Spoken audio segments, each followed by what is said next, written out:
آج کی ویڈیو ایک ایسی حدیث پر ہے جو آپ کے دل کو جھنجھوڑ دے گی۔ رسول اللہ صلی اللہ علیہ وسلم کی زبان مبارک سے نکلے وہ الفاظ جو آج کے دور کے لیے روشنی کے چراغ ہیں۔ فرقہ واریت سے بچنے، اللہ کے رسی کو تھامنے اور منافقت کے انجام کو سمجھنے کا وقت آ چکا ہے۔ دل تھام لیجئے، کیونکہ یہ وہ پیغام ہے جو ہر مسلمان کو سننا چاہیے۔ ابو ہریرہ رضی اللہ تعالی عنہ سے مروی ہے کہ رسول اللہ صلی اللہ علیہ وآلہ وسلم نے فرمایا، میں تمہیں 3 باتوں کا حکم دیتا ہوں اور 3 باتوں سے منع کرتا ہوں۔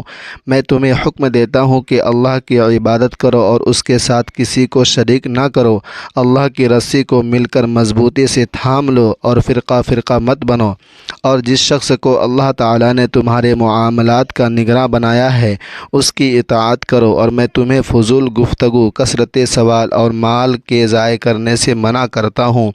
حدیث سلسلہ صحیح حدیث نمبر 205۔ قیس بن عباد رضی اللہ عنہما سے مروی ہے، کہتے ہیں کہ ہم نے عمار رضی اللہ عنہ سے کہا، تم اپنے قتال یعنی لڑائی کے بارے میں کیا سمجھتے ہو؟ یہ تمہاری اپنی رائے سے ہے، رائے تو درست بھی ہوتی ہے اور غلط بھی، یا کوئی وعدہ ہے جو رسول اللہ صلی اللہ علیہ وآلہ وسلم نے آپ سے کیا ہے؟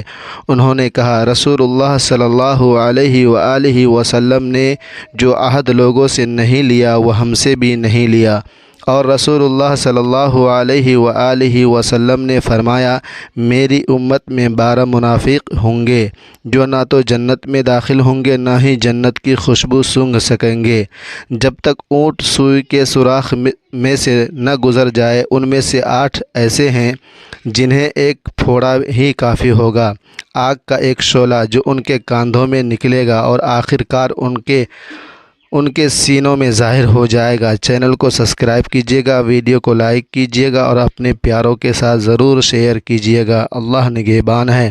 اللہ تبارک و تعالی سے دعا ہے کہ اللہ تبارک و تعالی ہم لوگوں کو اپنے حفظ و امان میں رکھے۔